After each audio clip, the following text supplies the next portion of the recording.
The NBA is too predictable. It's simple as that. The NFL is unpredictable. Look right now.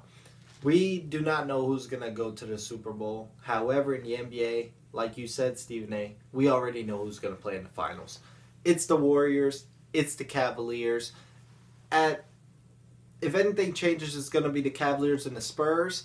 But that's about it. Those are the only three true contenders. Don't give me the Clippers. We know it changes in the playoffs with the Clippers. In the regular seasons, those alley-oops, all that, that's great, that works. When the game slows down in the playoffs, when you have to actually play tough defense, and when you don't have home court against the Warriors or the Spurs, you're in trouble. I know they beat the Spurs a couple years ago, and they were crying like they won a Super Bowl, or an NBA Finals.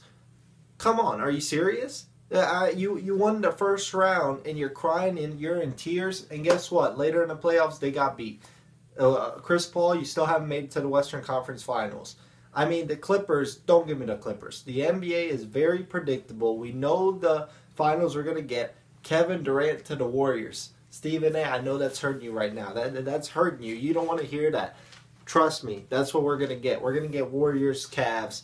The Warriors look great. Their offense is averaging over 100 points per game. They're first in the league in that, but I think their defense needs some work. They're still adjusting without Bogut. I think Bogut was a big threat in the middle. Zaza Pachulia is not going to fill that in. But it will be interesting when they play the Spurs, if they do play the Spurs in the playoffs, with their front court of Gasol, Aldridge. We know Kawhi can drive. He's a great player.